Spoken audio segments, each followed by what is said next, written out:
Listen-only mode. I'd like to make some comments of our guest. Okay.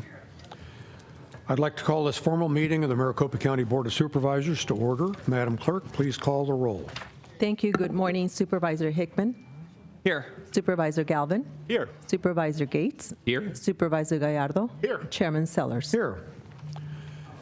Okay, next is invocation and Pledge of Allegiance. Vice Chair Galvin, please introduce your guest. Mr. Chairman, thank you so much. I am honored by the presence of Rabbi Pinchas Alush of Scottsdale, representing Congregation Beth Tefillah. And Mr. Chairman, if it's okay, I'd like to make a few comments about the rabbi afterwards. Absolutely. Everyone, please stand.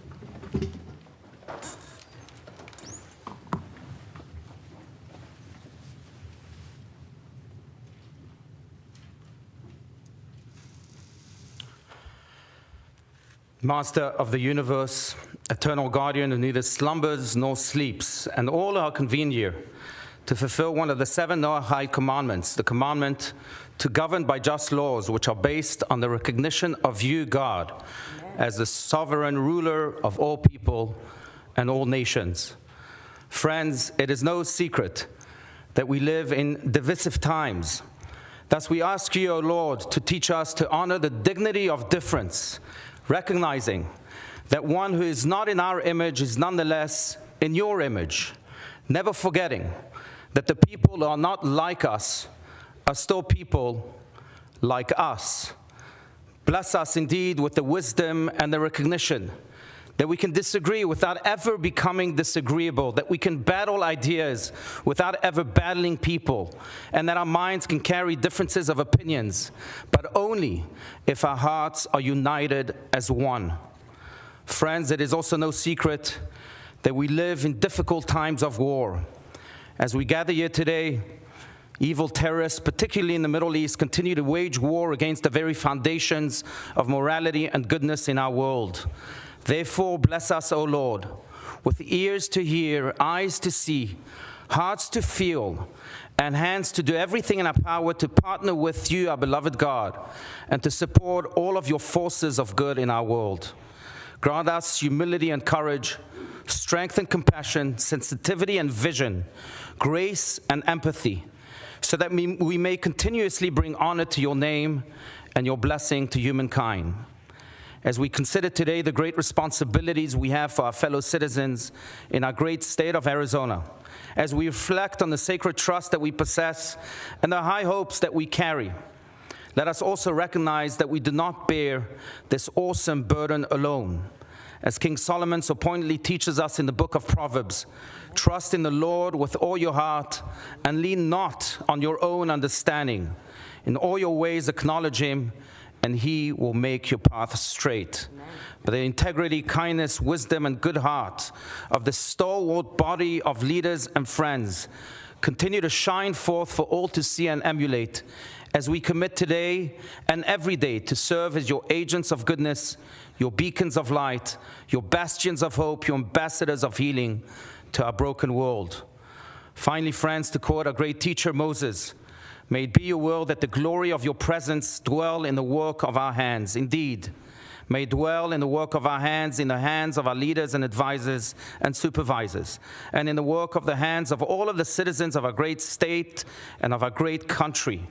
And may we promptly see the fulfillment of Isaiah's words and usher in an era of peace and redemption, when they will beat their swords into plowshares and their spears into pruning hooks. Nation shall not lift up sword against nation, neither shall they learn war anymore. May it happen speedily, and let us say, Amen. Amen. Now turn to the Pledge of Allegiance. Please join me. Take it out right here. I pledge allegiance to the flag of the United States of America and to the republic for which it stands, one nation, under God, indivisible, with liberty and justice for all. Thank you. Are you not familiar with the pledge? Yeah, Vice Chair. Mr. Chairman, I want to thank Rabbi Alush for not only coming down here, but for providing that stirring prayer. and evocative words that all of us can take today. I just want to say that Rabbi Alush is the founding rabbi of Congregation Beth Tefillah and the founding dean and spiritual leader of Nishmat Adin High School in Scottsdale, here in District 2, where he resides with his wife Esther and their 10 children. He's a respected rabbinic figure, a renowned lecturer, and a prominent author of many essays on the Jewish faith, mysticism, and social criticism. Besides his academic pedigree, Rabbi Alush is richly cultural, having lived in France where he was born, South Africa, and Israel. He is fluent in English, Hebrew, French, and Italian. Rabbi Alush is a member of AIPAC's National Council and a member of the Vahad Harabanim and the Orthodox Rabbinic Council of Arizona. Rabbi Alush's wise, profound, and sensitive perspective on the world and on his people, especially as we heard here today with his prayer, and on life and living is highly regarded and sought after by communities and individuals of all backgrounds. Rabbi Alush is also tremendously involved in the Jewish community of Greater Phoenix, and he teaches middle school Judaics at the local Jewish day school. Finally, Mr. Chairman, Rabbi Alush is a writer for many online publications, including the Huffington Post and the Times of Israel. Rabbi Alush was listed in the Jewish Daily Forward as one of America's 36 most inspiring rabbis who are shaping 21st century Judaism. And I think we're all inspired this morning by his words. And I have commented before on my support and my appreciation for our Jewish friends in the Jewish community, not only in District 2, but in Maricopa County. And since October 7th, our Jewish friends have gone through a lot of turmoil and grief. And I just want them to know, and Rabbi, I want you to know that we stand with you and we support you. And I want to thank you for taking the time to coming down here and providing your words of wisdom as a leader and as a faith leader and as a community leader, and my sincere appreciation to your congregation and my prayers to all of you. Thank you, Rabbi. Thank you, and thank you, Rabbi, for joining us this morning. Next on our agenda is the Pet Showcase by Maricopa County Animal Care and Control. Kim, please introduce us to the star of today's Pet Showcase, Martin. Hello, good morning. Yeah, with me is Martin, and I think he's so well behaved that he's probably not going to jump on the ledge like the last dog I brought did. So we will see, though. Maybe he is very social, so he does like seeing new people. But Martin got to the shelter about June 15th, so he's been with us for about 2 weeks. He's a year old, we believe. He came in as a lost dog. Unfortunately, we weren't able to locate his owner, but it is very clear that he's had a lot of training. He walks really well on a leash. As you can see, he's just standing right by my side. He's very well trained, very treat motivated too, because he has spent the last week and a half or so stealing the hearts of everyone at the shelter. We're learning all the tricks that he knows. He just did paw while we were waiting. I didn't know that he knew that one, but maybe it was also because he really wanted another treat. I don't know.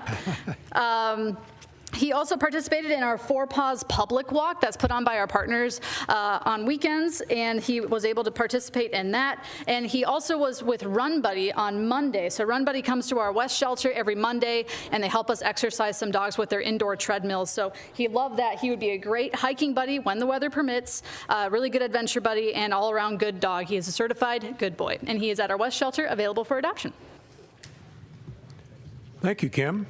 Thank you. Madam Clerk, are there any announcements or corrections to the agenda? Chairman, Supervisors, I just have one minor correction to announce. It is on page 8, item number 7. It is the patent easement abandonment, and it is a correction to the very last sentence that reads, "The item was continued from June 6th." That should be June 12th. Okay, thank you. That is all I have. Thank you. Okay, under statutory hearings, Clerk of the Board, item 5, impact statement hearing for the proposed Hacienda del Campo Irrigation Water Delivery District. Item 6, de-annexation from the City of Phoenix to Maricopa County. Under transportation, item 7, patent easement abandonments road file number PAB-0236. Madam Clerk, are there any registered speakers or comments received on items 5 through 7? Chairman, I received 4 speaker forms regarding item number 5, the impact statement hearing, from Charles Salent, Anna Salent, Patrick O'Neill, and Delbert Dees. They are all in favor of this item, and they signed up to speak only if necessary, again, in favor. Okay.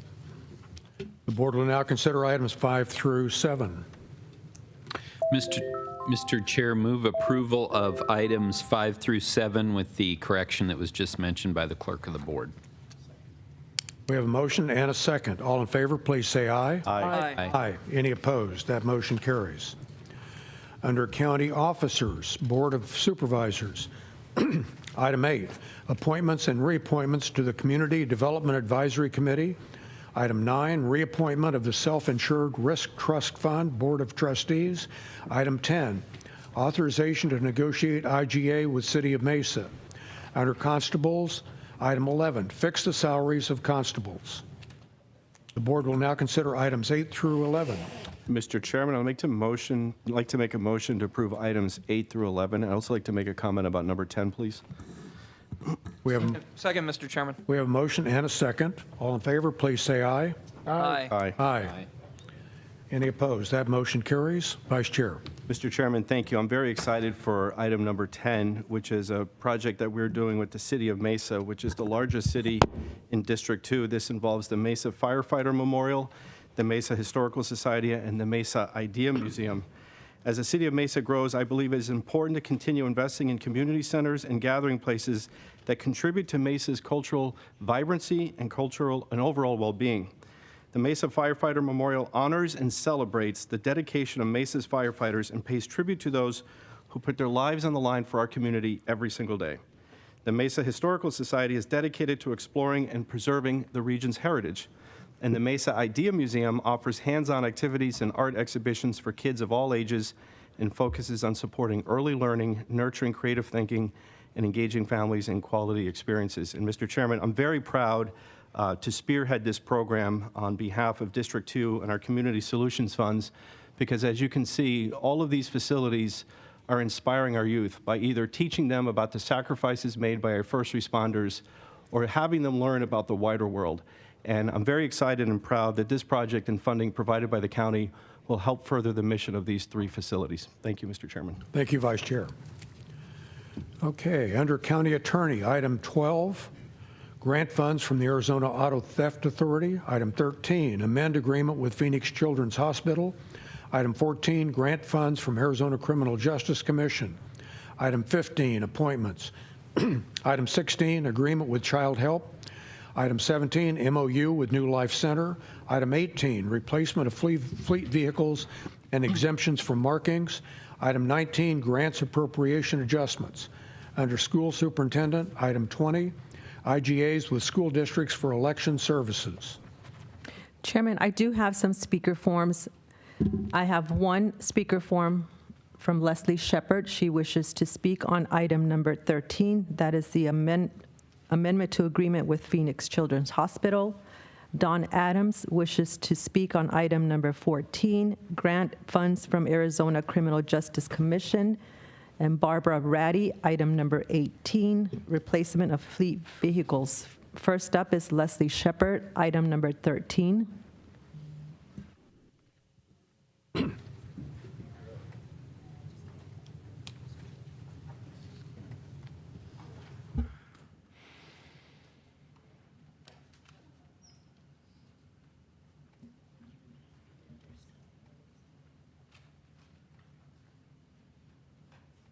Okay, hello, Mr. Chairman and Board. Steve Galargo, I want to give you complete compliments. Thank you for meeting with me and spending time. We spoke for over an hour. I appreciated you hooking me up with the Sheriff's Department, and I haven't seen the documentation regarding the other stuff. Okay, but I just wanted to thank you.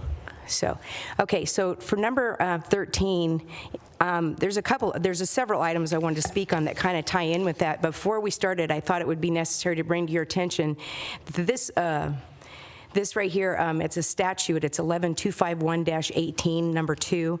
It says the department, that would be Jen Porkowski and I believe Juanita, shall provide at least 2 weeks' notice of a meeting that should be a final text of the proposed rule is considered by the Board of Supervisors. It also says in number 1 that the final draft has to be provided no less than a week. Not one item on this agenda is within that statute. Everything that we've received here, we got from Friday on. because even then it wasn't complete on Friday. So I want to make sure that you understand that every agenda item that you pass today is in violation of statute 11-25.1, number 2 and 1. So just keep that in mind as you go ahead and pass these. So what I'd like to know is when looking at agenda item number 13 and 16, I bring it to your attention that the link that only some people have access to is 11 pages. When we look at the document here, when we see the agenda item here, it's less than an inch. So I want to bring that to your attention because, again, this is in violation of a statute as you're going to go ahead and pass that. It's important for you to identify. I'm giving you a heads up. So my question is, who's in charge of the child help? That's my question. You can let my time run out. That's my question.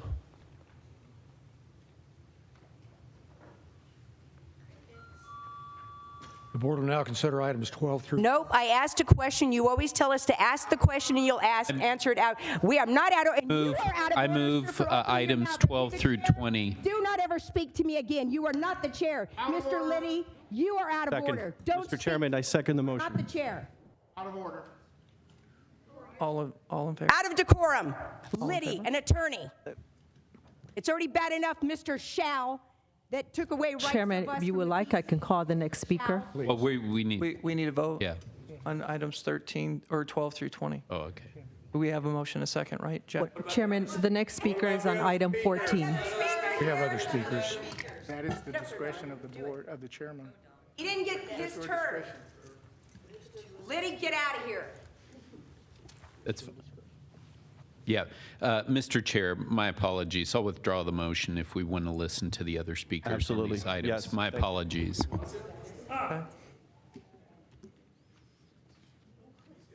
Accept grant funding from the Arizona Criminal Justice Commission for FY25 drug, gang, and violent crimes.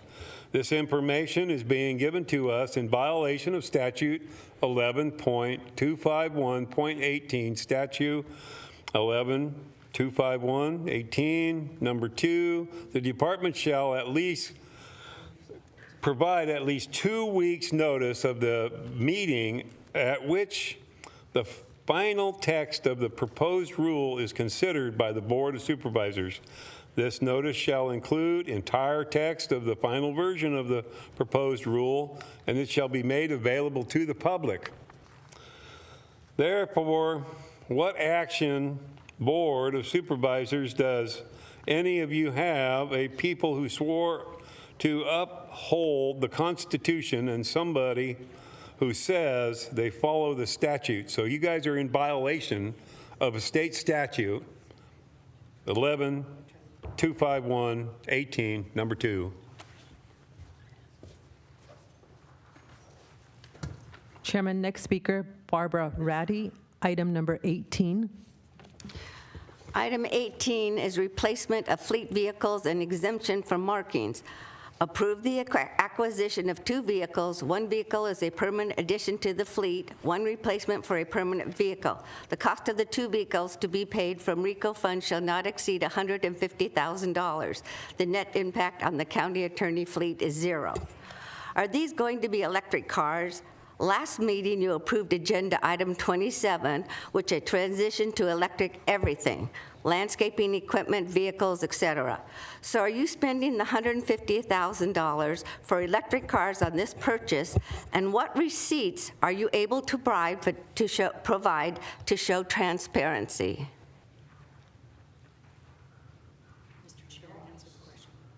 County Manager?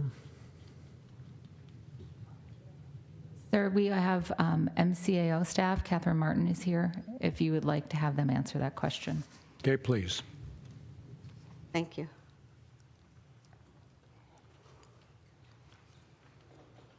That will stop the clock. They don't care. Is there ever time? No.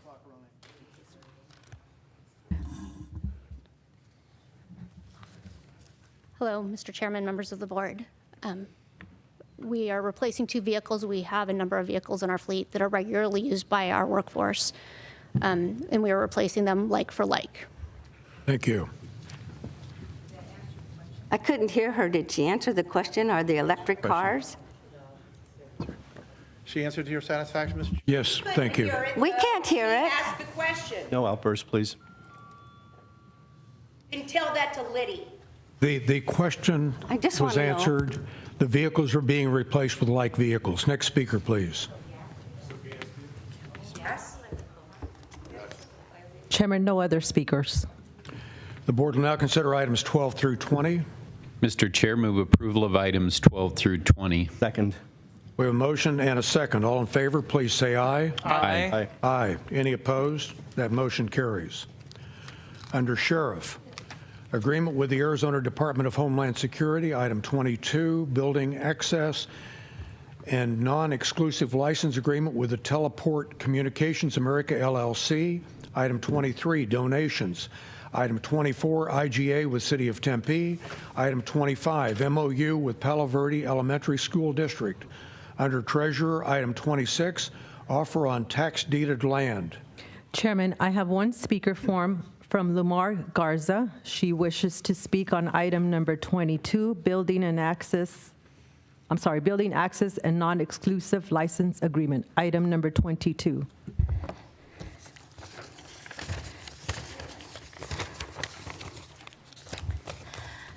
Lumar Garza visiting. You may be pleased to hear that this is my last day here. Apparently, I've accomplished my mission. But with item 22, you have the attachment, which has a building access and non-exclusive agreement, has a typical AT&T site visit checklist. It shows where all the cable boxes will be installed, etc. And then sort of like a boilerplate form. And I don't understand on page 17 why you have the Maricopa County Sheriff's Office acknowledgement of Prison Rape Elimination Act to install electrical cables in a building. Hold my time. Can somebody explain why? Or is it an error? Because if it is an error, I've seen quite a few boilerplate forms in this entire agenda as the month before, where numbers are actually repeated. They go 19, 20, 21, and then the next page starts at 18, 19, 20, 21. So if you would spend less time just letting our money disperse everywhere, but concentrate on actually, instead of just going I the entire time, read what these attachments are all about and what they trap you into, because we all know none of you read the initial agenda, much less the attachments. Now, I do this because I thrive on reading legal. Yes, I am a paralegal. Yes, some people don't like me being here. Some people have mistaken me for somebody else. But please, if you're across the border going to say I forever, it tells everybody that somebody's got their hand, I'm not going to say in the Netherlands, but way up and moving your mouse, and you say nothing else. Now, Mr. Gallardo, you come up on number 79. I'm giving you a clue. Thank you. The board will now consider items 21 through 26. So moved. We have a motion Second. and a second. All in favor, please say aye. Aye. Aye. Any opposed? That motion carries. Under Treasurer, item 27, offers on tax deeded land parcel. Is there a motion to consider item 27? Yes, Mr. Chair, I move for acceptance by the board of offer number 2 in the amount of $2,500 by Michael James Bauman. Both offers own parcels of land adjacent to the parcel being sold, so in the interest of the county taxpayer, I move acceptance of the higher bid. Second. We have a motion and a second. All in favor, please say aye. Aye. Aye. Any opposed? That motion carries. Under Treasurer, item 28, local aid for common schools remittance. Under Assistant County Manager, item 29, appointment and reappointments of Maricopa County Workforce Development Board members. The board will now consider items 28 and 29. Mr. Chairman, I make a motion to approve both 28 and 29. We have a motion Second, Mr. Chairman. and a second. All in favor, please say aye. Aye. Aye. Any opposed? That motion carries. Under County Offices and Departments, Animal Care and Control, item 30, Donations Fund Budget Adjustment. Under Correctional Health, item 31 and 32, amend agreement and IGAs with Human Services Campus and Arizona Healthcare Cost Containment System. Item 33, appropriation adjustment for detention fund. Under elections, item 34, appointment of 2024 July primary election boards. Item 35, precinct committeeman. Chairman, I have two speaker forms. Both wish to speak on item number 32. First speaker, Diane Barker, followed by Lori Baroni.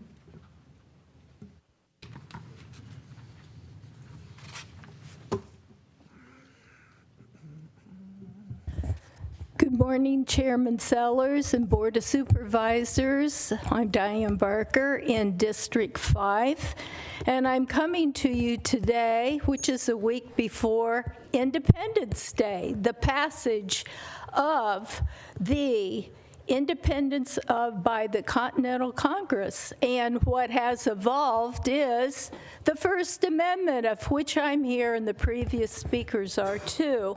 I'm neutral on this, but I'm asking you, if you do know and you've researched, this is an amendment of an intergovernmental agreement with the state and the county for medical services for incarcerated. Now, since it doesn't have financials, apparently it does have verbiage and wordage in this amendment, and if it's the same, it's a renewal. But I'm asking you, in the light of the corruption of particularly Native American persons in the Arizona cost containment, that's access, Medicaid, that is paying for incarcerated people, do you have control over this third-party agreement? Have you looked to see that they are following, which most of your agreements say, federal, state, local, county laws? And so that is, have you looked into this, who this third party is that is providing these medical, which I imagine are very needed, services?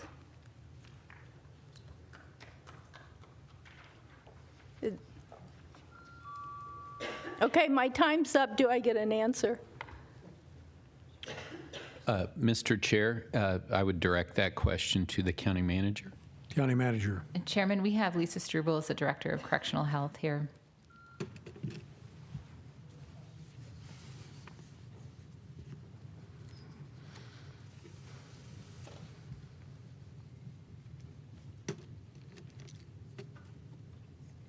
Mr. Chairman, this amendment or extension is an agreement between the county. We are not third-party providers. We are employed providers. And this allows us to bill for outside services at the state negotiated rate for medical services. This is a cost-saving measure for the county, allowing us to bill at pre-agreed access rates. Okay, thank you.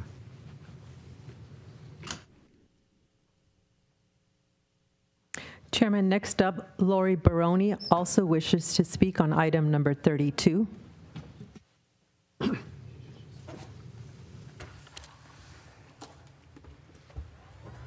For the benefit of those who aren't here to read this agenda item, I will read it.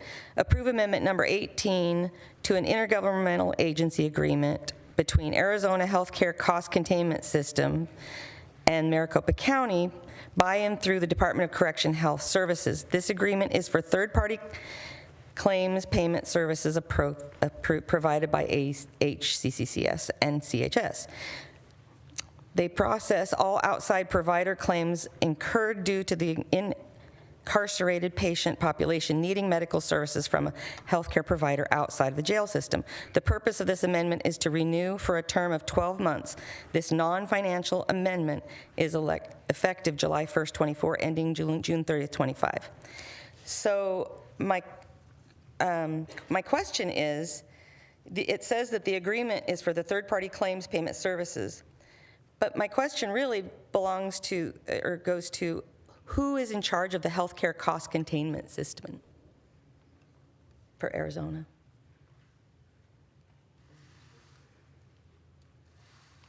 Who's in charge of that system? Director. Mr. Chairman, I think someone will be able to answer that question.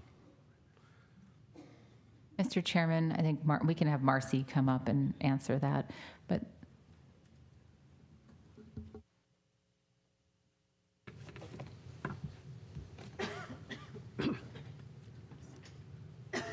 see her face from Valle del Sol. They have access. Mr. Chairman, members of the board, the Arizona Healthcare Cost Containment System has a director that is appointed by the governor of the state of Arizona. Thank you. And who would that be? Quick follow-up question, because that's a very good question. The director is appointed by the governor, but their appointment is also confirmed by the state senate, correct? Correct. In the state legislature? Correct. And the funding provided for access is through the state legislature and the governor? Correct. Thank you so much. Thank you. You still didn't name the person, did you? Slick. No other speakers, Chairman. It's Carmen? Carmen Heredia. That's it. Carmen Heredia is the name of the director, Ms. Baroni? I'm sorry? Carmen Heredia. That's it. Yes. Ask the legislature. It's a legislative question or a governor question. Yeah. The board will now consider items 30 through 35. Mr. Chairman, I make a motion to approve items 30 through 35. Do we have a motion? Second?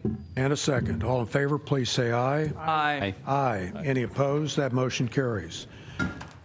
Under Finance, item 36, Administrative Correction to Appropriation Adjustment. Item 37, Budget Appropriation Adjustment. Item 38, Lease Documents and Declaration of Official Intent. Item 39, Resolution for Declaration of Official Intent to Reimburse. Item 40, Funds, Transfers, Warrants. Under Human Resources, item 41, Amend Premium Pay Rates. Item 42, Performance-Based Retention Pay Plan. Item 43, Market Ranges. The board will now consider items 36 through 43. Mr. Chairman, so moved. Second. We have a motion and a second. All in favor, please say aye. Aye. Aye. Any opposed? That motion carries. Under Human Services, item 48 through 40, item 44 through 48, amend IGAs for community services block grant initiatives as listed on the agenda. Item 49 through 55, amend IGAs for community action program activities as listed on the agenda. Items 56 through 59, amend IGAs with Arizona Department of Economic Security, Maricopa County Library District, Student Nurse Workforce Practice Readiness Program. Item 60, data sharing agreements with Arizona Department of Economic Security. Chairman, I have two speaker forms. One from Lori Baroni. She wishes to speak on item number 58, amendment to IGA with the Maricopa County Library District, followed by William J. He wishes to speak on item number 60, data sharing agreement. First up, Lori Baroni, item number 58.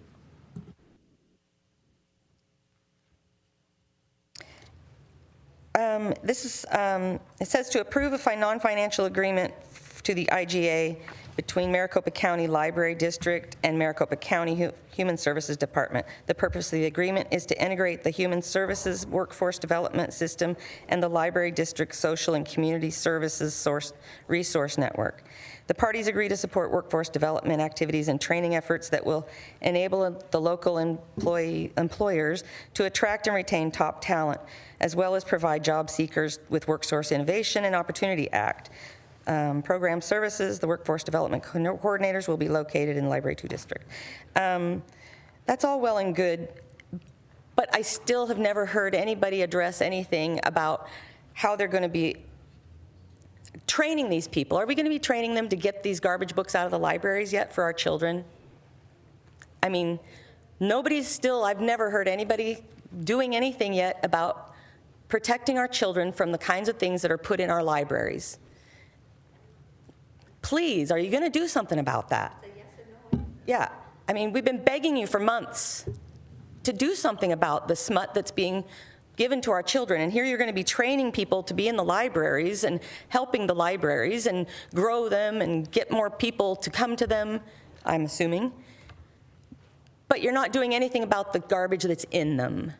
Please, we're begging you to do something. Vice Chair. Mr. Chairman, I would like to hear from the county manager about both of those points, the actual item itself, number 58, and then the procedures of the library district if anyone finds any material objectionable, and what the library district and what the county manager's office has already done in that regard. Thank you, Chairman and Vice Chair. I will answer the library question first, and then I would like to invite Jason, our Human Services Director, up to answer the specifics of the workforce development.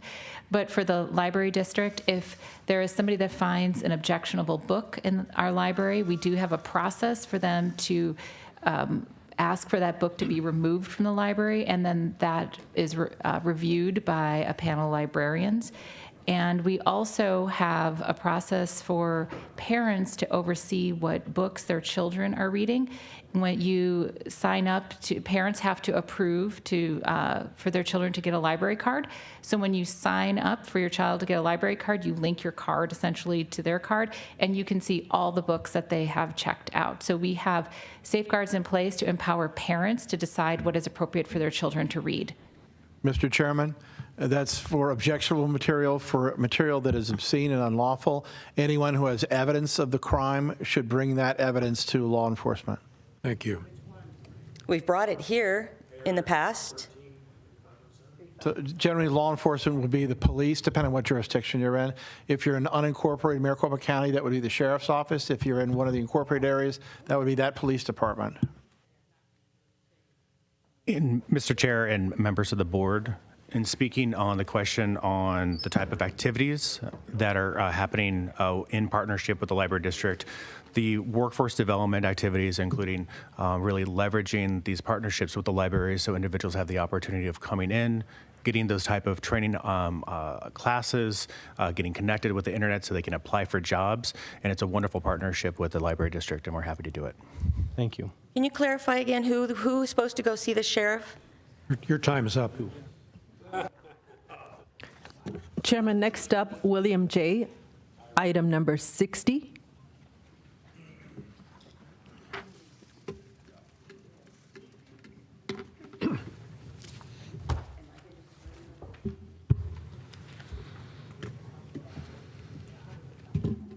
Good afternoon, Board. Agenda item number 60 is about data sharing agreements with Arizona Department of Economic Security. Approve the two non-financial data sharing agreements between Arizona Department of Economic Security and Maricopa County, administered by the Human Services Department. The Human Services Department divisions must access DES Arizona Technology Eligibility Computer Systems database to determine client eligibility for HSD's administrative programs. Now, do you realize that sharing people's data is against their rights? Now, what data is being shared? What securities are being taken and what measures are being taken to secure that data? And how are you going to assure the people that their rights are not violated? I reserve my time. I guess you guys Chairman, do we have don't someone who comment. can answer that question? Jason can answer that question, but just briefly, and the agenda item, it's for essentially viewing client eligibility for certain assistance programs, and it is subject to all of our cybersecurity protocols. Does that include like protocols like the Federal Reserve that was just hacked and is being held hostage with over 33 terabytes of information? Chairman. No, I'm just curious. I mean, is it the same type of protocols? Because if it's the same type of protocols, it's obviously Chair, proving that it's not really excuse me, we have a member of the county staff that's prepared to answer the question. Can I reserve my time? I had like 100 No, minutes. that's not how it works. Go ahead. So you just let my Mr. time Chair. run out, and then when it runs out, I can't actually ask a backup question because I did have a minute and 7. Mr. Chair, members of the board, as far as the county manager had mentioned, we are following the same security protocols by State of Arizona. The information is being shared is also non-HIPAA information, which is we want to make sure this is information to help coordinate those type of application services between databases to actually increase efficiency and actually lower the opportunity for a client having to fill out the same application form multiple times. And so, and again, non-HIPAA information and following the security protocols set by the state and also the county. Mr. Chairman, a follow-up question. So what are the downsides or risks if we don't do something like this? Mr. Chairman, members of the board, I think that the downside of not having this is that there's a lot of inefficiencies for those clients. And also you're going to have multiple systems that, and all the different security protocols that go in line with that. So this actually coordinates all those systems and aligns those systems, not only for better security, but also to better help the clients. Does it also save taxpayer money? That efficiency is definitely a strong argument for saving taxpayer dollars. Terrific. Thank you. Thank you. The board will now consider items 44 through 60. So moved. Second, Mr. We have a Chairman. motion and a second. All in favor, please say aye. Aye. Aye. Any opposed? That motion carries. Under internal audit, item 61, audit plan, annual audit plan, annual audit planning report, and internal audit charter. Under procurement services, item 62 through 66, approved contracts for aircraft parts and supplies, felony diversion and offender education programs, admin services for self-insured medical and RX benefits, publication of legal notices and advertising, and managed security services provider. Under public defense services, item 67, accept public defender training funds. Chairman, I do have one speaker form from Roger Pickrell. He wishes to speak on item number 61, the audit plan.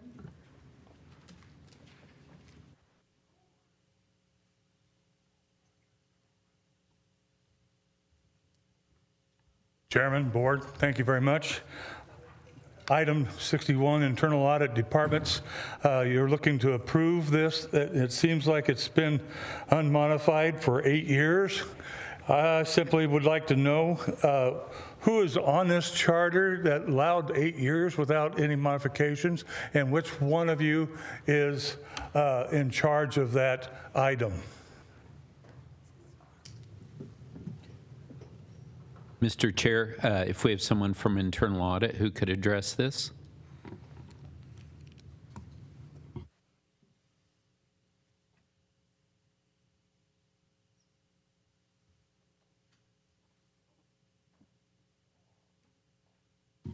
Thank you, Ms. Adams. Mr. Chair, if you could respond to the question. Mr. Chairman and Board of Supervisors, the audit charter is reviewed every year. We go through it, we make sure that there's no changes that need to be made, and then we share that with the board. We have discussions, and then there just have not been the need for any changes to the actual charter itself, which governs how we do our business, how we set our plan, what standards we follow. And Mr. Chair, if you could explain to us what you do in an internal audit and what the function is for the folks who are here today. Sure. Mr. Chairman and supervisors, the internal audit function is a little bit different than, say, a financial audit type of function. We look more at the department operations. We are risk-based, so we consider the county as a whole, and then we identify using, looking at current issues, looking at spending. There's a variety of risks, and that is in the report that's in the attachment that was shared as part of the agenda item. There's different things that we consider as we determine what is higher risk, and those are the areas that we put forward as a proposed audit plan. Then it allows us to look at county departments and look at their operations. We focus mostly on operations. Are they able to meet their objectives, and what are the risks for them being able to meet their objectives? And if they're not able to, are there recommendations that we can give them to help them see that? So we help support the different departments, businesses that the county has in doing their own jobs. Thank you. Mr. Chairman, I have a quick question. Who's your direct supervisor authority? The Board of Supervisors. Okay. And that is to create that independence so that we can't be unduly influenced by the departments. And it also makes sure that you as a board are aware of what is happening and have control over that. Do you also audit other elected officials' offices Yes, we do. Okay. And we have several on the audit plan this year, and we've had them on the audit plan in years past. And do they work with you well? They do, yes. They are very cooperative. Okay. Because, Mr. Chairman, I do believe that we have the power of the purse and the power of money, taxpayer money, and we want to make sure that we are directly answerable to the voter. And we have to use people like you, best in class, to find these things out and work and make our government better, but also to find problems that we need to fix. So, appreciate it. And Mr. Chair, I apologize. Just one more question. Even though the charter hasn't been modified, you have a new audit plan every year, right? With new audits that are occurring on an annual basis, right? Yes, that's correct. And then all of our audits have a report that is issued to the board, and those audit reports are published on our website. Thank you. Okay, thank you. The board will now consider items 61 through 67. So moved. Second. We have a motion and a second. All in favor, please say aye. Aye. Aye. Any opposed? That motion carries. Under Public Health, item 68 and 69, affiliation agreements with Phoenix Elementary School District Number 1 and Pinal County. Item 70 through 72, amend contract and IGAs with Arizona Alliance, Arizona Department of Health Services, Arizona Pharmacy Association. Item 73, competition impracticable with Meta platforms. Item 74 through 77, IGAs and MOUs with Washington Elementary School District, Peoria Unified School District, Arizona Department of Health Services, and Lemon Grove Mercy Housing. The board will now consider items 68 through 77. Mr. Chairman, I move to approve items 68 through 77. Second. We have a motion and a second. All in favor, please say aye. Aye. Aye. Any opposed? That motion carries. Continuing under Public Health, item 78, new appointments to the Ryan White Planning Council. Item 79, Ryan White Planning Council Reflectiveness Roster. Under Transportation, item 80, Remarkable Wi-Fi Fiber Optics Communications Agreement. Item 81, Designation of Superintendent of Streets. Item 82, Easement Right-of-Way and Relocation Assistance Documents. Under Industrial Development Authority, item 83, adopt a resolution approving the issuance of bonds for the benefit of Legacy Traditional School. Chairman, I do have one speaker form from Lumar Garza. She wishes to speak on item number 79, the Ryan White Planning Council item. Thank you.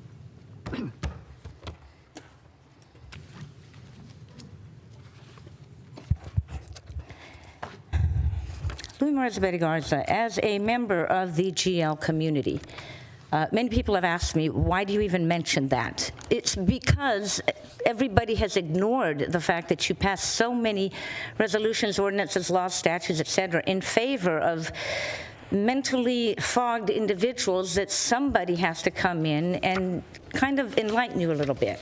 I appreciate the fact that on the attachment, you actually made it rainbow colored. How sweet. Now, the reason I said under 79 is because you're assigning these new people to this committee. And Mr. Steve Gallardo, apparently you are the head of this committee. And you are approving some people, and in the list, you have Emily Holling as her gender is called additional identity. You have Jason Val Cruz, additional identity, even though they're known as white, not Hispanic, and white, not Hispanic. And these people are the mentally fogged that you invite to be part of the community, apparently. And you have Daniel Iniguez also, who isn't defined as to what gender. Now, what you have also down below, you have Eva Galindo and Celeste Ibarra. Eva Galindo is a transgender male to female, and Celeste transgender male to female.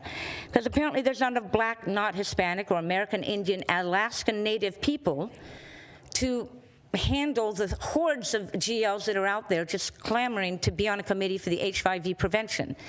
We all know what the prevention can be. Control yourself. Now, what I'm really looking at is These people of Eva and Celeste, have they joined because this is a play exchange? Do they get on these committees so that later on you pay for their sex changes? Question. Mr. Gallardo? First of all, let me educate you, all right? One, it's not GL, it's LGBTQ, all right? That's one. Second, it's not a state program, it's a federal program, it's not a county program. We're participating because it's a federal program. It was named after a young man who passed away in 1990 of AIDS.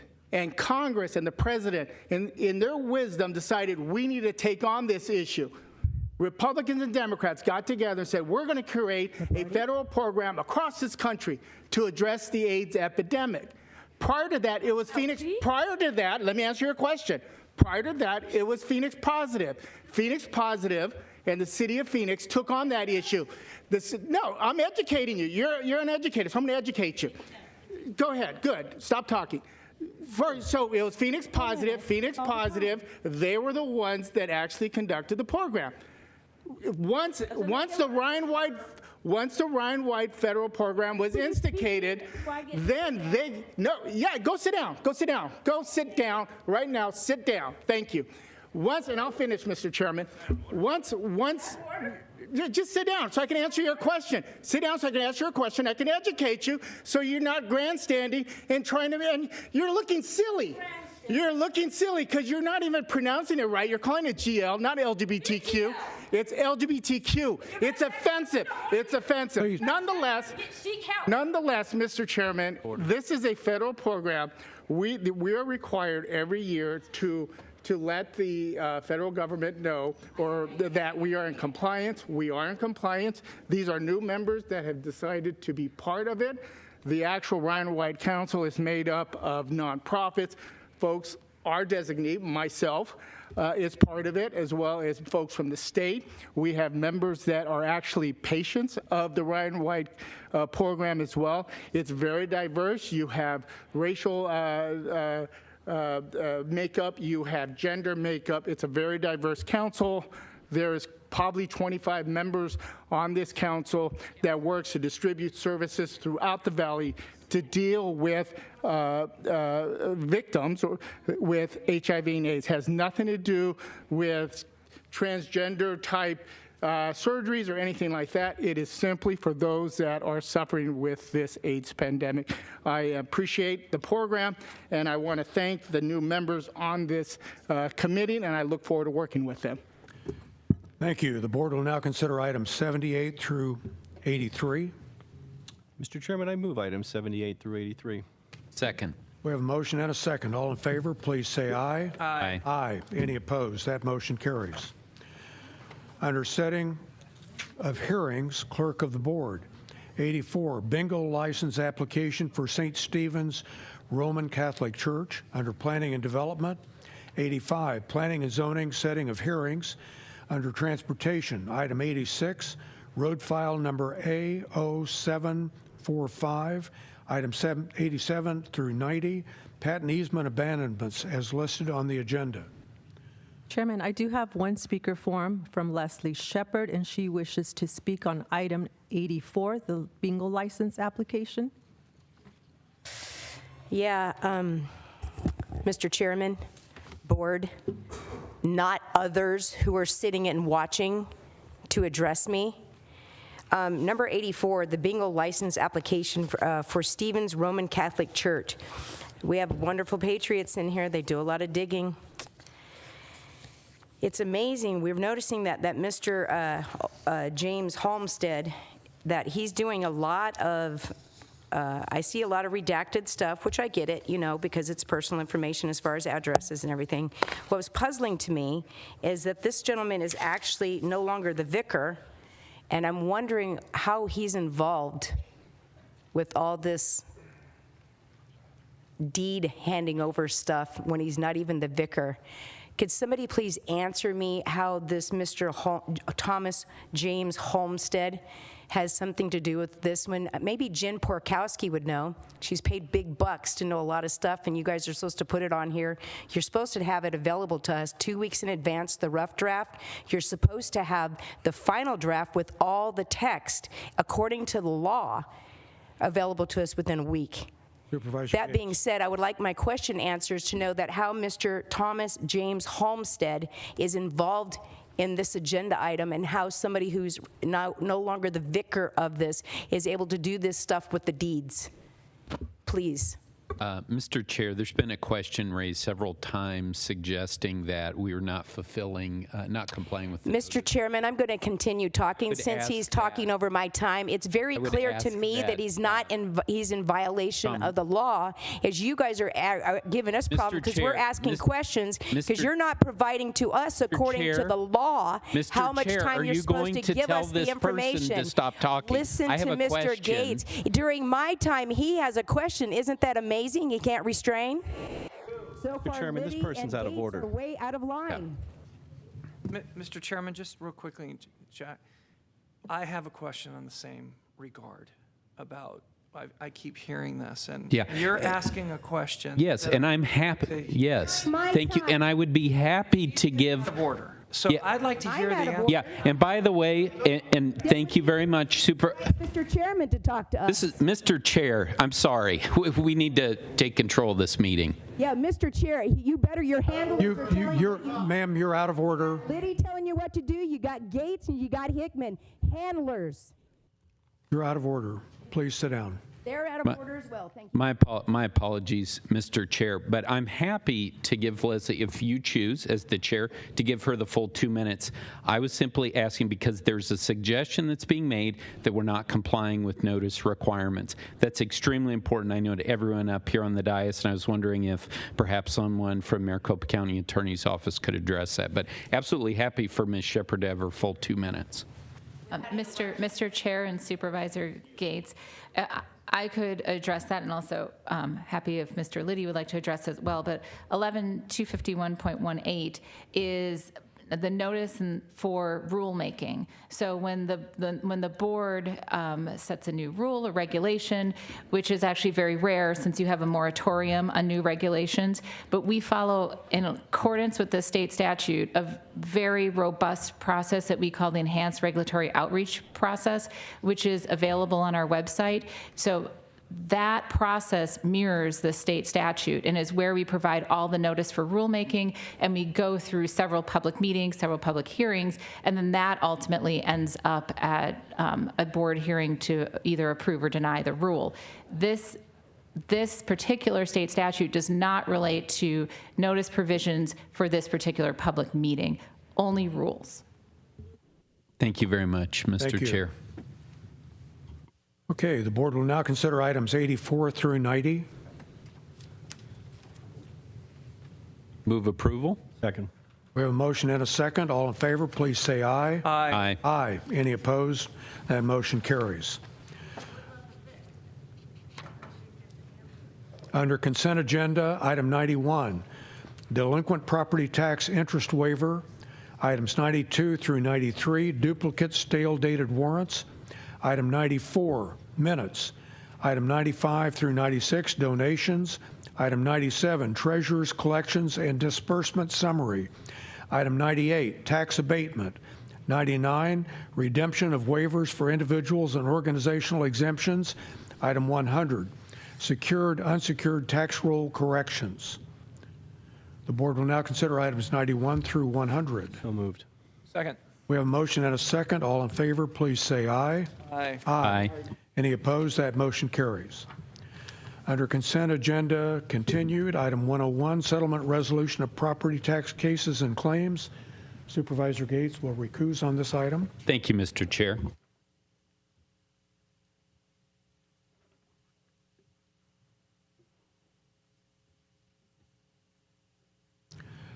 The board will now consider item 101. Mr. Chairman, I make a motion to approve item number 101.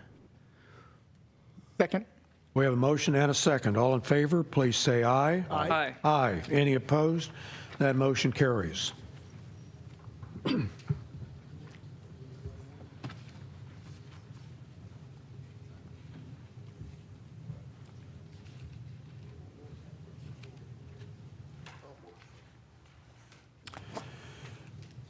Under Board of Supervisors Addendum, Human Services, item 102, accept grants funds from the U.S. Department of Health and Human Services.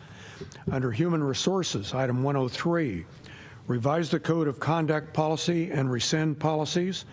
Under Planning and Development, item 104, settlement in Shea versus Maricopa County Board of Adjustment.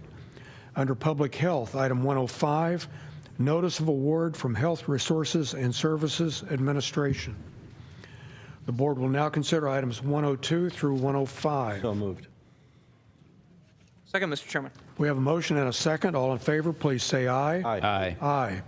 Any opposed? That motion carries. We will now recess as the Board of Supervisors and convene as the Flood Control District Board of Directors. Under Flood Control District, item 106, minutes.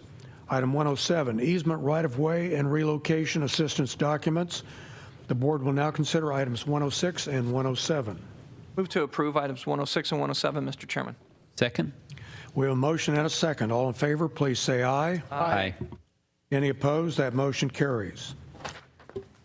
Okay, we will now adjourn as the Flood Control District Board of Directors and convene as the Library District Board of Directors. Under Library District, item 108, minutes. Item 109, donations.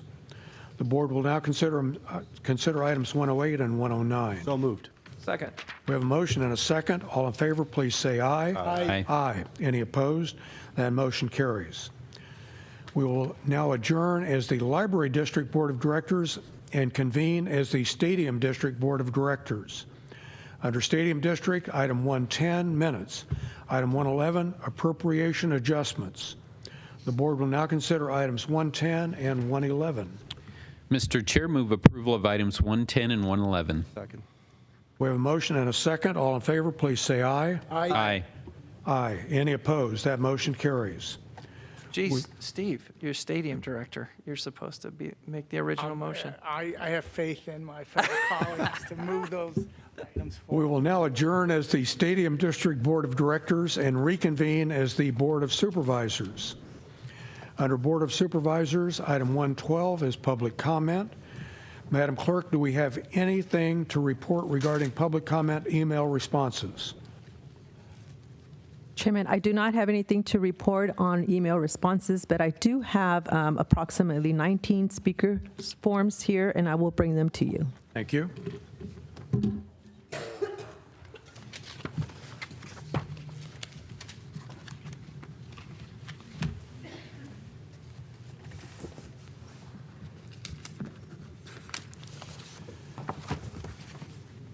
Okay, the first speaker is Don Adams, followed by Barbara Ratty.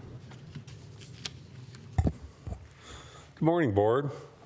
I'd like to talk about some executive orders. Let's see, 13848, 13912, and 13919. These have to do with continuity of operations plans, military occupation, and foreign interference in our elections. And that has to do with military tribunals, which I believe all 5 of you guys are going to end up doing. I think the best thing that you guys could do at this moment would be to resign with full disclosure of your crimes. It might just save you when you go before your military tribunals. And then you need to ask yourself a question when you look in the mirror in the morning. And that question would be, what would God do? But you guys are I don't know what to say to you people. Plus my mind is slipping right now, because I had more to say, but I think that the best thing you guys could do would be to resign with full disclosure of all your crimes. It might just save your ass when you go in front of your military tribunals. And ask yourself, oh, here it is. Ask yourself one question. Why does Biden keep extending these 3 executive orders?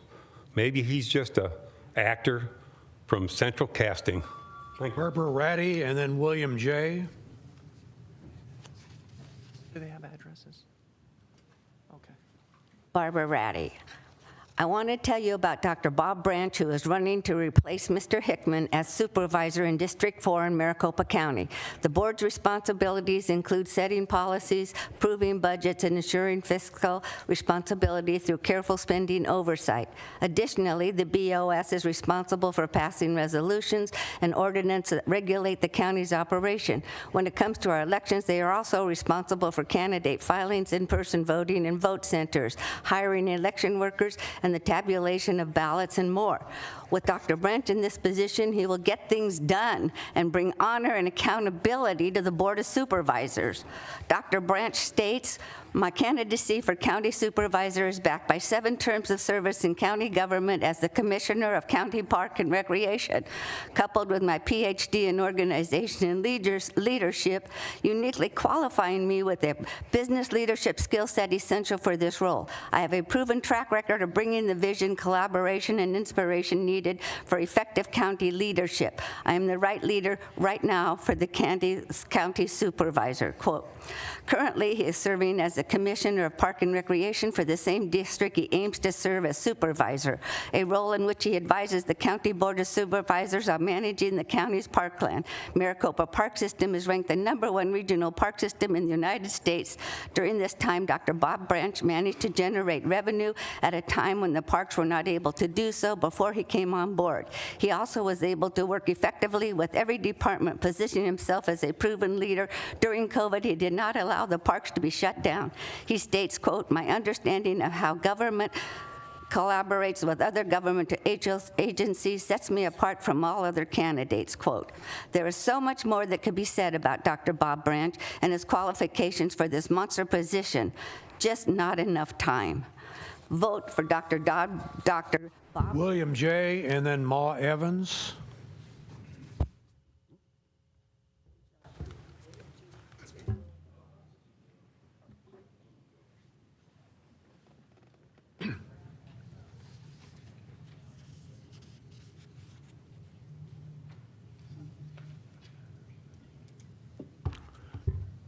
Good afternoon. What I want to speak to you about is something that's actually pretty disturbing. You know, what you have going on in the Maricopa County library system here with the books that are available are a clear violation of your ARS 133507. I mean, it says it, public display of explicit sexual materials, classification, and definition. It is unlawful for any person knowingly to place explicit sexual material upon public display or knowingly to fail to take prompt action to remove such a display from property in his possession or under his control after learning of its existence. I've been in many of these meetings already. You know who I am. You've been advised. So you're all in violation of this ARS. It's a felony, a Class 6 felony. All of you are in violation of ARS 133507, public display of sexual materials to children. You're all complicit in this. You all should be arrested. Any sheriffs in here should be arresting you. They also should be stringing you up for stealing their pensions and robbing their pensions, including the Maricopa County Security Services. You decided to rob their pensions too.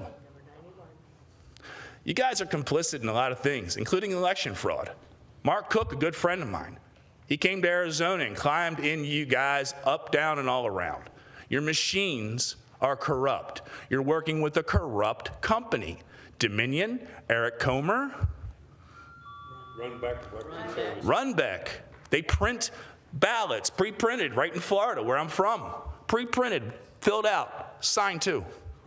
You guys are complicit in this. Make sure you fix it. Otherwise, you're guilty. Ma Evans, and then Aaron. Is that a J for Aaron? Yeah, that's actually Matt Evans. Sorry about that. My name is Matt Evans. I'm a Republican candidate running for mayor of Phoenix. I'm challenging Kate Gallego, who is ruining our city. I'm sick and tired of taking my kids to the grocery store and seeing people passed out at bus stops, pushing shopping carts around half naked, or even worse, smoking drugs in plain sight. Just the other week, I got in my car and I almost stepped on a needle, and it's not the first time that happened. So when I'm elected mayor of Phoenix, we will enforce our laws, we will clean up our streets, and I will set a new tone in the city of Phoenix. And when I'm elected mayor, I'm going to tell the DOJ they can take their report and stick it where the sun don't shine. My name is Matt Evans, and I need signatures by July 8th so I can challenge Kate Gallego. If I don't get on the ballot, she will run unopposed, and we cannot let Kate Gallego run unopposed. So spread the message, tell your friends. There is someone challenging Kate Gallego. His name is Matt Evans, and you can go to my website, mattforphoenix.com, and sign my online petition. Thank you. Okay, Aaron, and then Marissa Hamilton.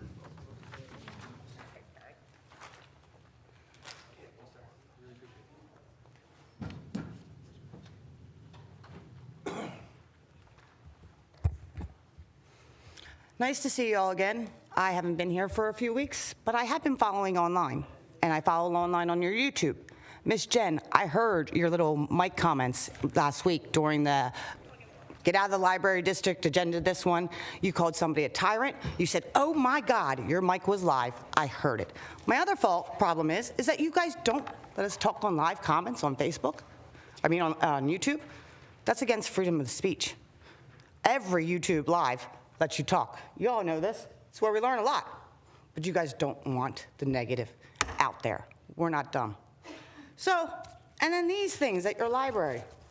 We got fear porn. Fear porn. Terrorists, dust storms, what to do. Yes, they're trying to help.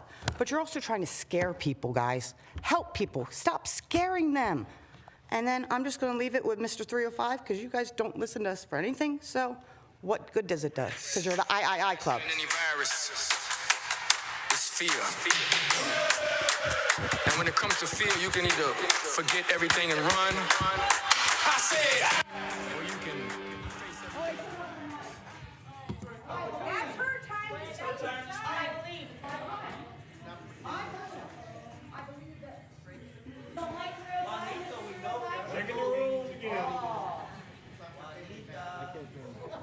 Doesn't pertain to county business. And you make us act like this is not who we are, but we have to be a No, it's who you are. Okay, the comments are limited to county business. I didn't even get all my 2 minutes. Marissa Hamilton, and then Lori Baroni. Way to go, girl. Oh, I forgot my wand bag. Bag up door.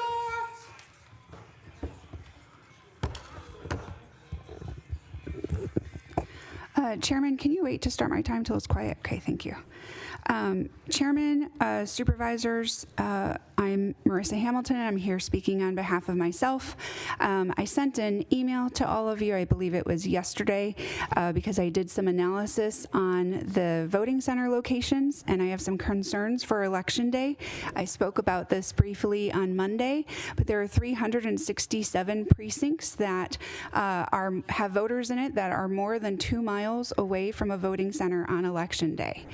I did analysis to see if there was any patterns of concerns that should be attended to, and 80% of the voters that, or 80% of those precincts are in majority Republican precincts. And on Election Day, Republicans are more likely to vote in person at a voting location. And so I think that this is a disparity that needs to be looked at. We need to make sure that we have fair elections and that everyone can access a voting center. There's also still concerns that it's discriminating against white people and Native Americans. There's also a portion of South Phoenix that's discriminating against Hispanics. So if we could take a better look, a closer look at the voting locations and see if we can add some to fill in those gaps to make sure that voters don't have to travel beyond that 2-mile radius to be able to vote on Election Day if that's how they choose to do so. And so I'm hoping that this was just an oversight and that this can be attended to and that we can make sure that every voter has access to a convenient second voting location. We saw in 2023 that a lot of voters, when the voting centers closed early, the drop box locations closed early, they didn't have enough time to get to the next voting location, especially when it was coming close to closing. So we want to make sure we don't disenfranchise any voters for another election. Thank you. Thank you. And your email was referred to our elections group, and they will respond. Right. Okay, great. Thank you so much. Roy Barone, and then Ray Michaels. Mr. Chairman and Board, it has been put on record that the machines being involved in our elections will be, you're going to use maladministration, because you're now aware of this law and the fact that we have no companies in this country to certify these machines. Therefore, we ask you to do the right thing and allow the people to do a hand count.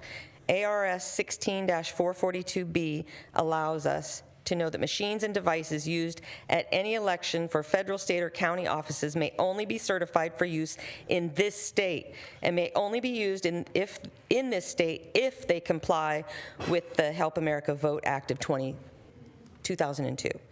January 2024, at the MCRC meeting, we did a hand count. We had 2 rounds of voting of 3,000 batches. These batches were done in 1 hour per 3,000 ballots. 6,000 ballots counted in 2 hours with accuracy, transparency, and accountability. We, the people, can and must do this. Steve Gallardo, as the only one representing the Democrat Party, we ask that we can coordinate a meeting with you as the team leader on the hand count team to get registered Democrats to start training in this process. Also, based on the law that that has absolutely no one who can certify these machines, are you willing to take action needed to bring us into a constitutionally run election?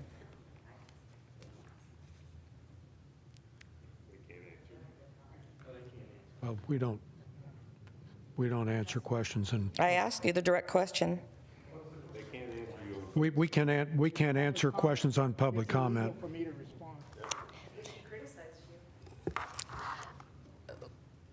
This needs to be done because the machines we know are garbage and they cannot be certified in this country anywhere. Okay, we heard your So that makes them illegal. Excuse me, sir, my time is not over yet.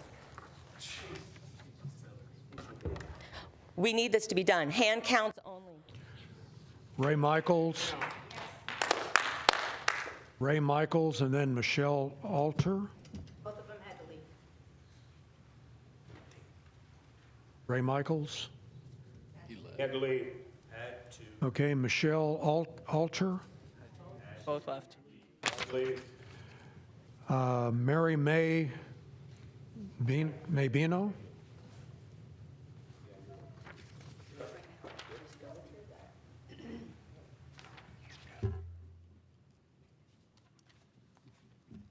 Okay, to start with, I'd like to reiterate Statute 11-251.18. This is in regards to the department shall provide at least 2 weeks' notice of a meeting in which the final text of the proposed rule is considered by the Board of Supervisors. The notice shall include the entire text of the final version of this rule and made available to the public, and then at least 1 week before the meeting, the department shall provide the public with the department's written responses to written public comments and may provide written responses to verbal comments. And also, apparently, the last couple weeks, Agenda Item 27 was passed, and this is in regard to our way of life here in the Valley. Now, I'm one of the people, and as one of the people, I don't want 15-minute cities. I don't want 2030 or 2050 agendas, no matter what year they call them. I don't want road diets. America is a sovereign country and a sovereign nation, and we don't take orders or directives from Switzerland or from the Netherlands. Now, I'd also like to make a quick comment responding to the county manager's remark on cybersecurity protocols. Well, if those cybersecurity protocols are so great, why did a temporary election worker who was just hired the beginning of June steal a fob to the election building that houses tabulators. Okay? Now, I know that the county recorder is in charge of early votes, but you guys, the Board of Supervisors, are in charge of in-person voting. And apparently these fobs are generic. They have no individual ID associated with them, so anybody can use a fob, open the door, and that person is not identified. That is not the way to do cyber. Okay, next is Roger Lindquist, and then Roger Pickerel.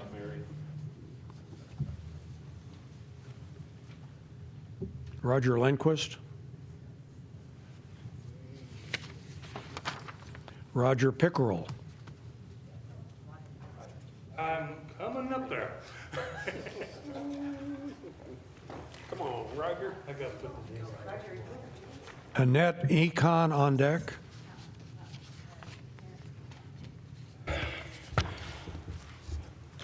Chairman and Board of Supervisors.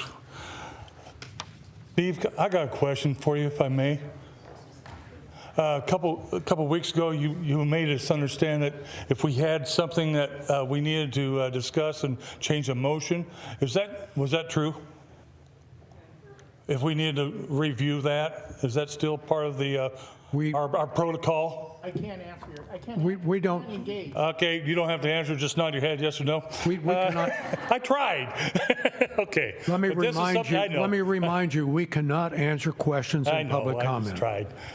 But that's what I'm approaching to try to find out. We need to know somehow how we can get a hold of that protocol. The reason I'm doing that is that we have an agenda item, number 27, that's from the last meeting regarding electric conversion of our city and all gas equipment and so on. We went on record trying to want to know if we could actually address that. That was the reason I asked the question. So, Thomas, do you know anything? Yeah, I figured the sun's bright out here. I know, I'm sorry. That's just what we're trying to find out today. We really want to know how we can get to the bottom of some of this. There's a lot of things that's on this. I just wanted to know that, how we can handle that in an appropriate manner. And if anybody gives me a card, I'll be glad to give them a call. That way we don't have to deal with the lack of public comment, not being able to answer. So if anybody has a card that they can, or Steve or somebody wants to share it to me, or Mr. Hickman, I'll be glad to talk to you guys. Is that okay? Manager, can they hand me a card? Do I need to remind you, we cannot answer your questions during public comment? Okay, after public comment. How's that sound? I'll be available. I'm showing Ed Econ and then next week. Jody Brackett.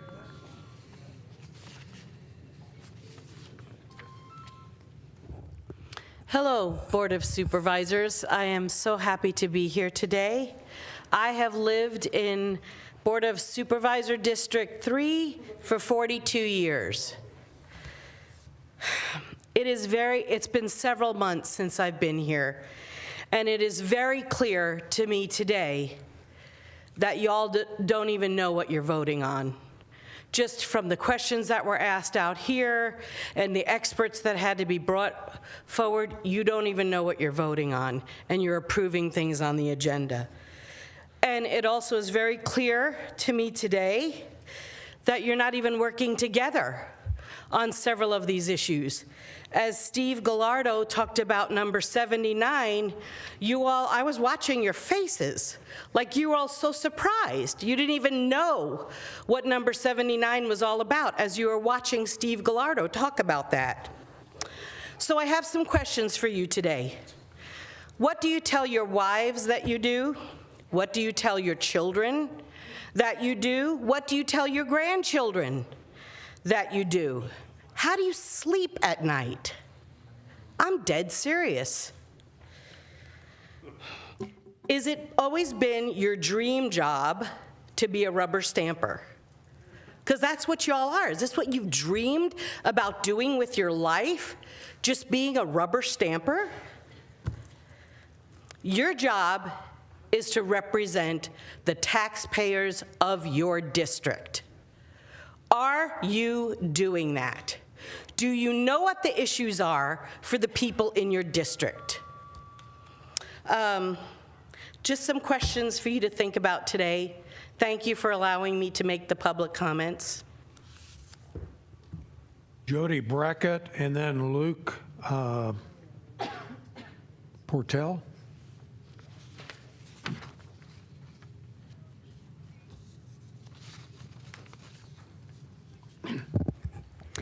First of all, I hope that your pick for the Board of Supervisors, which is your puppet, Debbie Lesko, does not get on. And I do hope that Bob Branch does, that things will get turned around and actually does the right thing and lawfully and constitutionally. Again, we are here to hold you accountable so that you can succeed in doing your job. I want to make you aware that with our upcoming election, there are some laws that are going to be violated if you allow the voting tabulator machines to be involved with our primary election. ARS 16442B allow us to know machines and devices used at any election for federal, state, or county offices may only be certified for use in this state and may only be used in this state if they comply with help of America Vote Act of 2002 and if those machines or devices have been tested and approved by the laboratory that is accredited pursuant to the Help America Vote Act of 2002, Mr. Chairman, in the United States, there is no one that is certified to certify the machines and devices, Mr. Chair and Board of Supervisors. You have stated you are in charge of the actual voting day, and the recorder is in charge of the early voting. Therefore, we are putting on record that hand count is the only option. So you need to get rid of the machines. Luke Portell, and then Leslie Shepard. Luke? Leslie? After Leslie will be Jean-Claude Habinger. Mr. Chairman and Board, you are, according to the Ombudsman Guide, I'm sure Lady can help you to know that you're allowed to respond to criticism. Here's my criticism. I believe that right now you guys are actually doing things. Steve, I'm going to back off you again because you showed the decency to let us come together and speak, which is way more than I saw the other four. And what's funny is you're considered a Democrat. You know, people are so convinced today that it matters. It doesn't.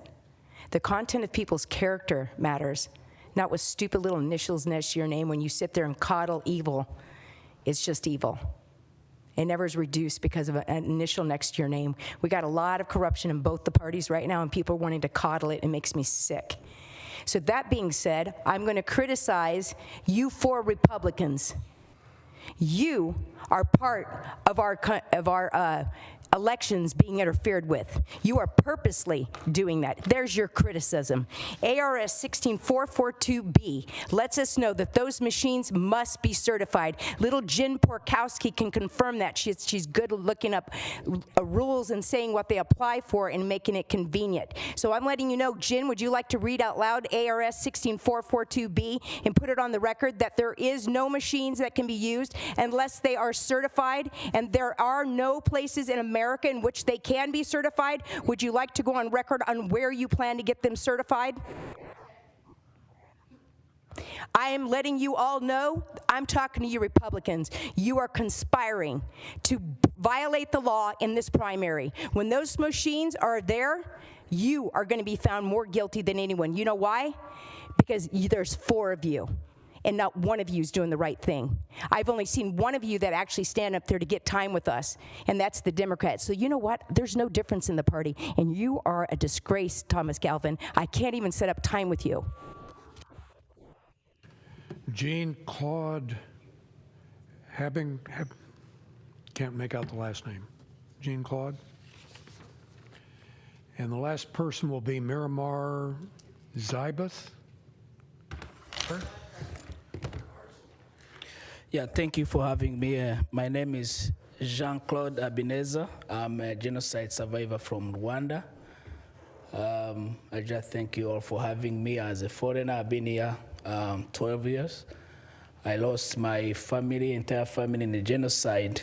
So my main prayer today is praying for election, the fair election, because I know what that means when you don't have a fair election. That's what we have been suffering from leadership back then in 1994. Father, we pray for this United States of America. We pray that you will guide us through this election coming up. You are above of everything. We pray for our chamber. We pray for anyone involved in the election.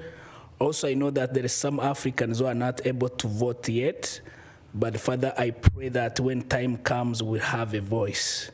We pray for all the victims. We pray for the nations. We believe that your Holy Spirit will guide us in this election.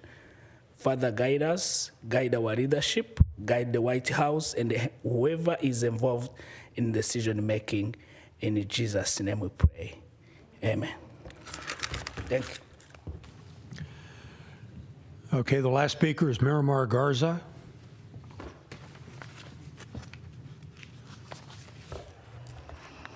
My country, 'tis of thee. Sweet land of liberty. Let me educate some of you on the faggot decisions you made today. No criticism. First of all, I want to thank Leslie for the incredible work she's been doing in making sure that the Patriots are represented in the cesspool of the United States, Maricopa County. And just real quick, 18, make sure that they are replaced with electric vehicles. Number 19, a nearly $300,000 budget mistake fired the incompetent county attorney. Number 25, your delay Rave 911, a panic button system, an AI generated between police and 911. Palo Verde Elementary School District, is that going to be the next false flag in Arizona? And basically 31, update the contracts, it is incorrect. 33, nope, 38, all electric vehicles, once again. And I do want to quickly go over number 91, as Mr. Jackson did earlier. I'm going to give all the individuals of law enforcement here a phone number to contact your Arizona Public Safety Personnel Retirement System, 602-255-5575, or your Correctional Officer Retirement Plan Director, 602-255-2456. And I advise all the officers here, because I think the next steps will be Sergeant-at-Arms in arresting individuals. Just make sure that all of you find yourself on the side of friend or foe, Trump or Joe. The white hats can hear you breathe. And I really feel sorry for the law enforcement. Please get on your knees, pray. P-R-A-Y, not P-R-E-Y. Make the right decision for this country. Thank you. Any comments from the county manager or from any of the supervisors? Okay, this meeting is adjourned.